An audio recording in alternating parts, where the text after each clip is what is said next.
Hey y'all, welcome to my channel, Divinely Transformed.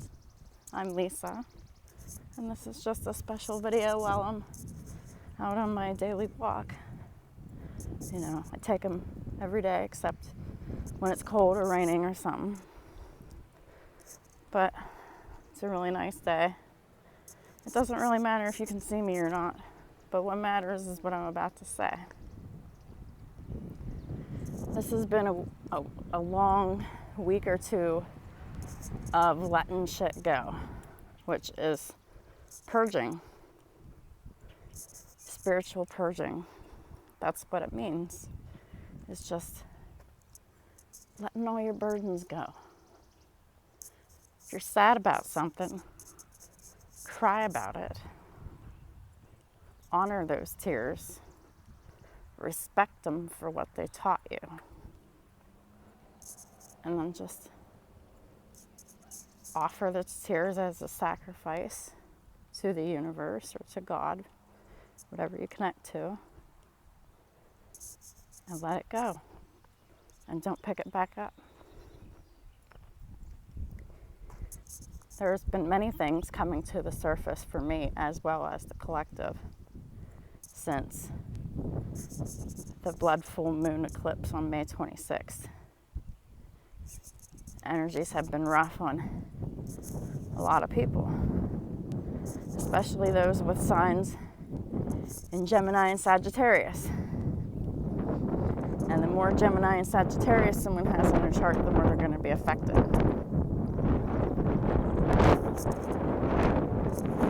And it's the effect of things that you repressed floating up to the surface from the depths of your emotions. Old memories, old people, places, and things that you thought that you were okay with, or things that you forgot about, things that you thought didn't matter. They're all coming up. But there's some people that are choosing to not let it go, to keep adding to their pain and burden. They're causing themselves pain. And basically it's just karma. And they're eating their karma pie.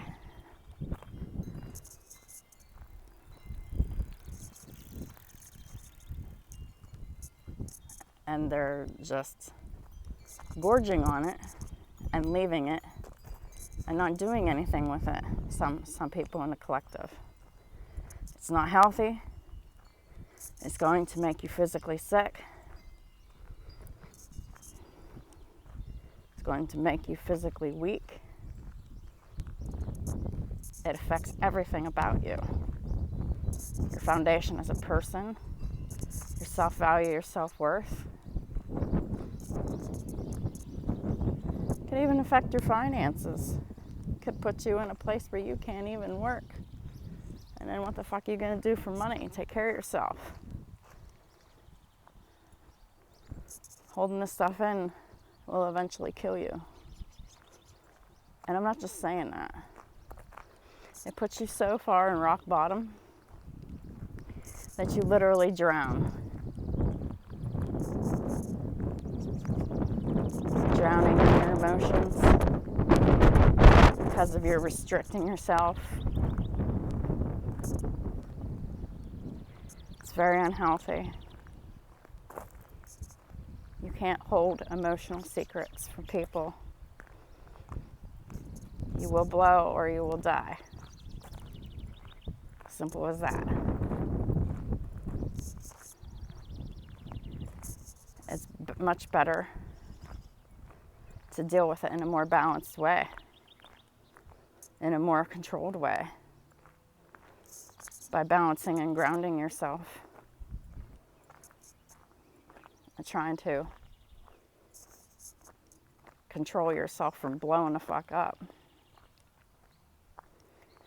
There's a lot of 10 of Wands, 10 of Swords, 8 of Swords, 7 of Swords, 9 of Swords, 5 of Swords, Five of Wands. There's a lot of that shit going on in the collective. It's all really shitty energy. It's being stuck in your mind, repetitively obsessing over thoughts, feeling your emotions so deeply you just overthink it.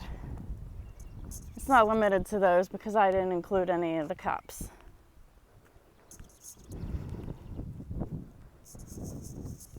I didn't include any of the cups because people who are suppressing their true loving emotions, they're resisting the cups, and they're in their mind, repressing, suppressing, overthinking, obsessing, and saying absolutely nothing. 555 on the phone, that tells me one thing. Major changes are ahead. No matter how the pendulum swings, there's going to be changes. The universe says so. The universe demands it.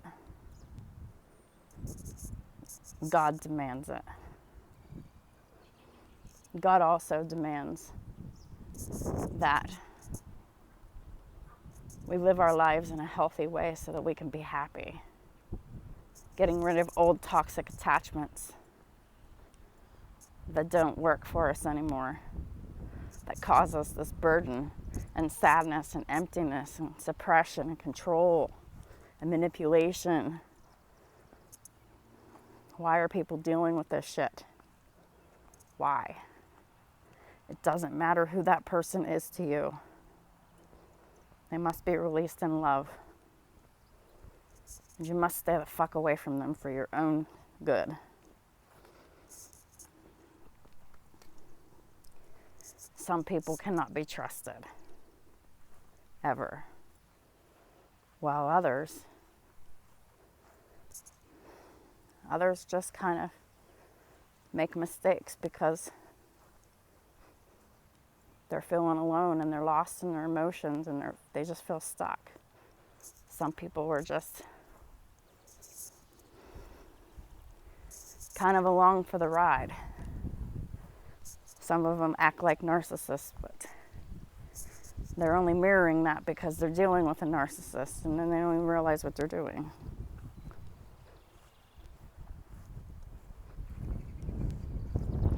And they mistreat people, outside of the narcissistic paradigm connection that they're so attached to and won't let go of.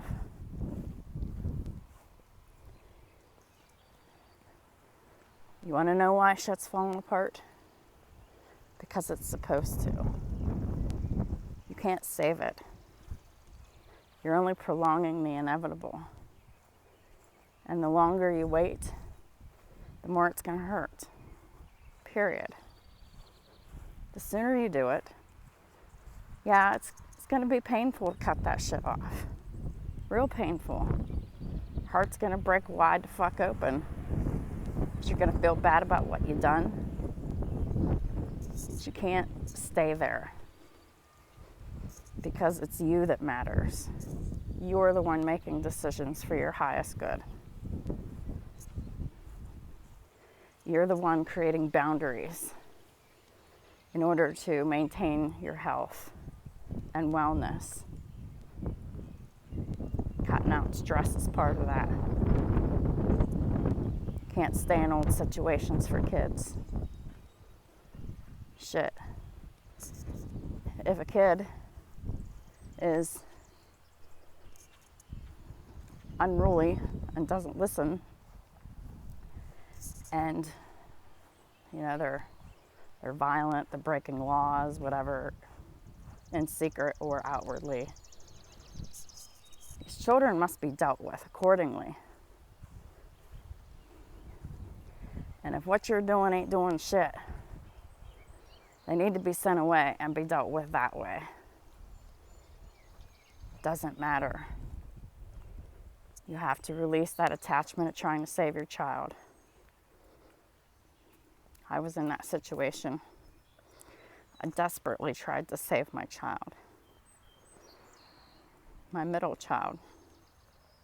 She was extremely abused by her dad after I left.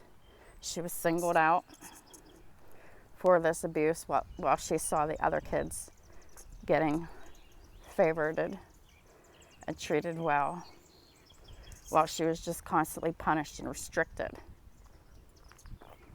Severe abuse, severe torture, severe isolation. These kids didn't even go to school. She was in 24/7 hell for as long as I was gone from her dad, and I was gone from her dad because he was fucking with me really hard. Then I put myself in a situation for my highest good,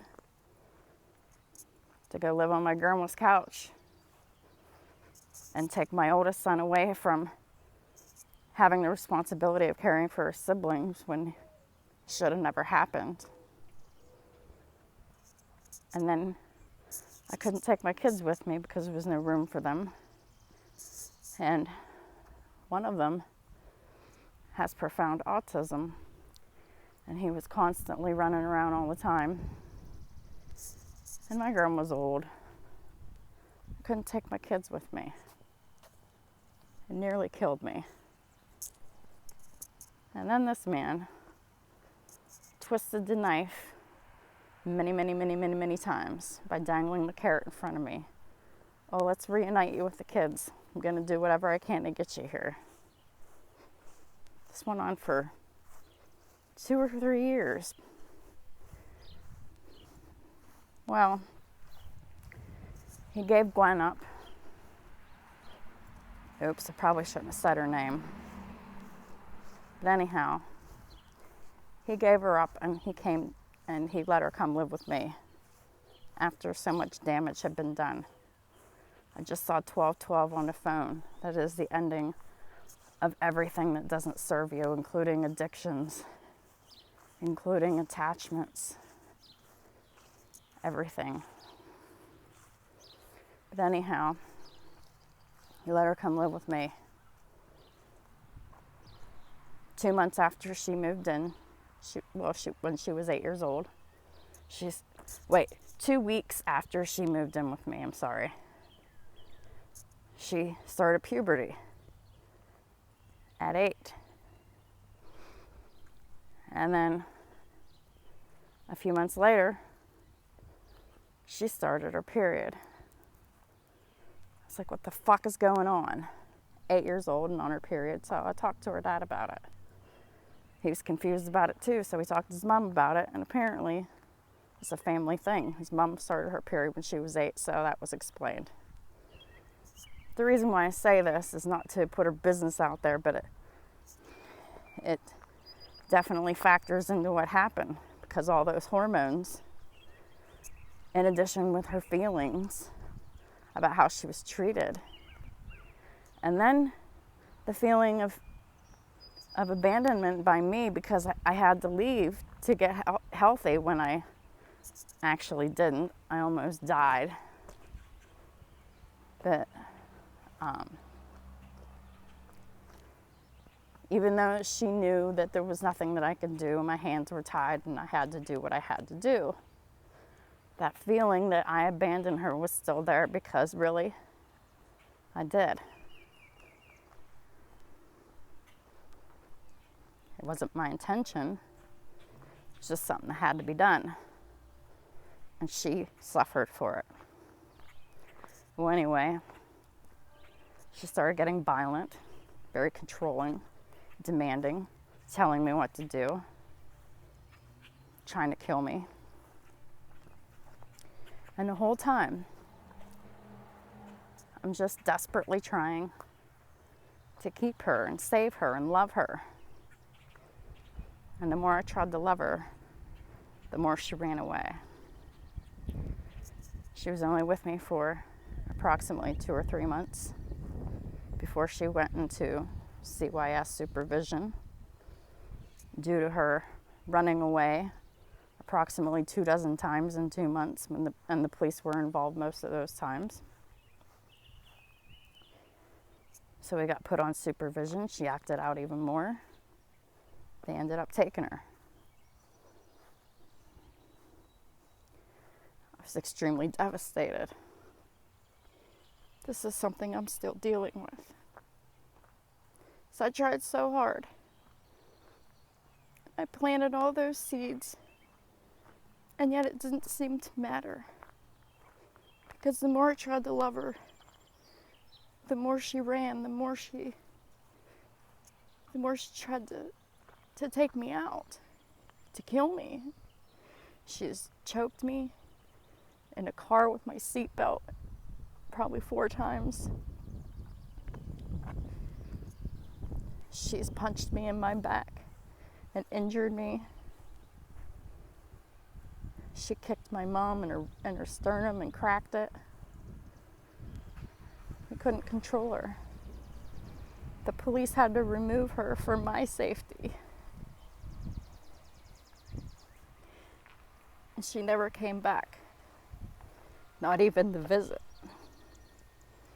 Because it wasn't safe. Point is,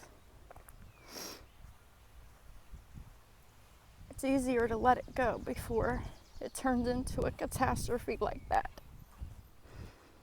I'm sharing this story so that it can save someone else that pain too.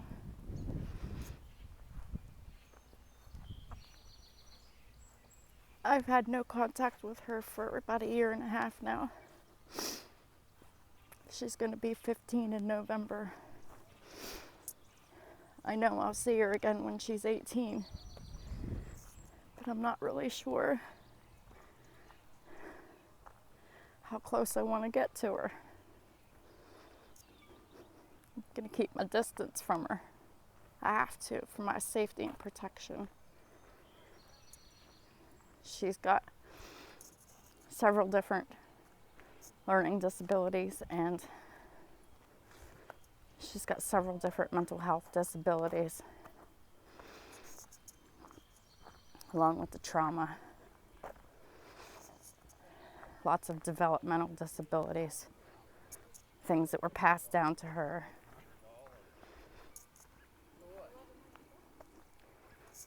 But it nearly killed me to try to save her, and I couldn't do it. You just can't.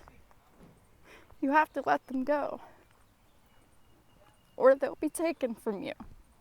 It's just how the universe and God rolls. Whatever isn't good and whatever isn't working,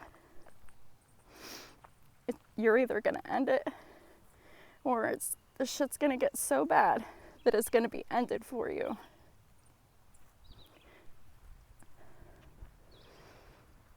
How much do you want that for yourself? Because when shit gets so bad, it blows up, it's traumatic. And then it's pain that's hard to let go. But this could be used for anybody. You know, it doesn't have to be a child. It could be anybody.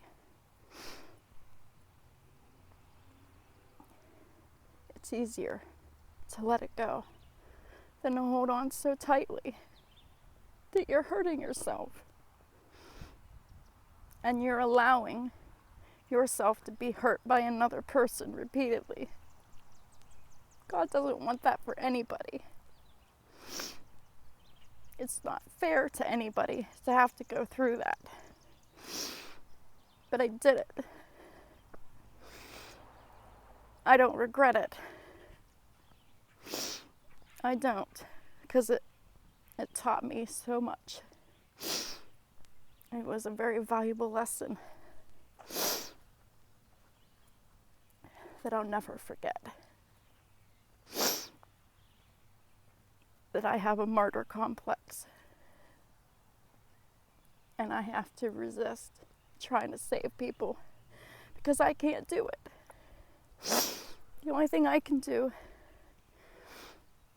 is show the way, talk about how I overcame things, talk about my losses and talk about my victories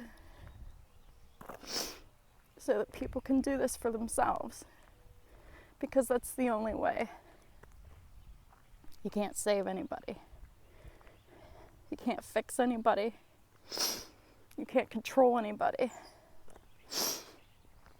But you can give people opportunities to change themselves and work on themselves and things that matter to them. Just let it go. It'll hurt less, and you'll start healing faster and sooner. That's the point.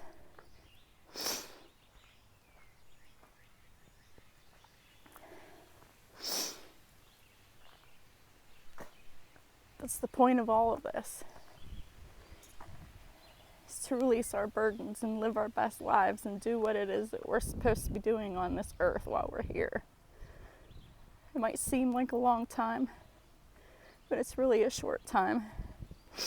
We all have a special reason to be here. And some people have a higher calling than others. We all have a soul purpose. It's found in your chart, in your north node, whatever that house your north node is in. That's your life purpose. That's who you're supposed to be in this life. That's how you ascend. It's how you become a better person, to evolve your soul. So we've been here so many times, and some of those lifetimes we fucked them up so bad, and up one side and down the other. This is the time to break patterns and get free and be happy. Stand up for what's right and true and pure and innocent, instead of standing back and watching wolves devour the innocent. Instead of standing back and watching people hurt each other. You see abuse, report it. It doesn't matter who that person is to you. You cannot ever protect an abuser.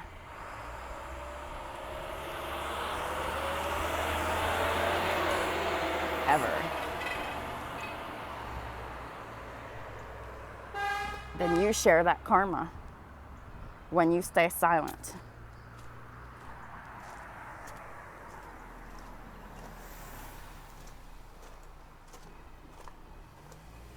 You've got to stand up for yourself.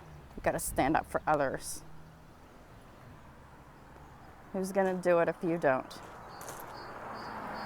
There's people around everybody that are hurting and in pain. And there's people standing back helpless and in fear and not knowing what to do. You know what the fuck to do. You're just afraid. Just fucking do it. If you know it's the right thing to do, you just have to fucking do it, no matter what the consequences may be, because those consequences are going to be for the highest good of everybody. It may look like shit, but that's the way it's supposed to be. That is karmic justice.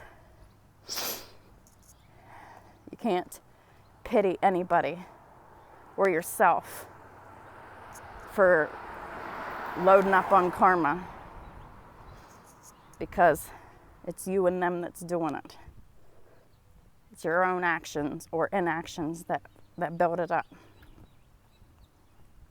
And the point is when you know it's there and you know it's so heavy you can't take it, you have to release it. All of it. Not a little bit, not some of it, not most of it, but all of it. If you lied and wronged someone, you have to tell the truth. Ask for forgiveness. If you have a secret, it better come from the secret holder. You'll be rewarded for that later.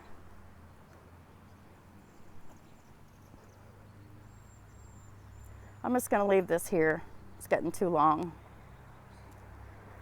I don't know how much recording time Apple will let me have for free, because I canceled my my recording fees for my iPhone, so I get like a little bit free every month. But anyhow, take care of yourselves. Release your pain and burdens and your guilt. Ask for forgiveness of others and yourself for allowing things to happen, for participating, for doing your own shit that you did that was wrong. All of it. We're supposed to be happy. We're supposed to be free. We're supposed to fight to stay that way. Non-violently, peacefully. But if we're met with violence, we meet it with the same measure. Thank you for everybody's support, watching my videos. Like, share, subscribes, comments. Thank you. It really means a lot to me. So I came from nothing. And then I became something. I did it myself with the help of God. I'm a self-made person. I still don't know exactly how I feel about that, but I think it's wonderful. And there's other people out there like me too that I'd love to meet. Anyhow, thank you, and I'll talk to y'all soon.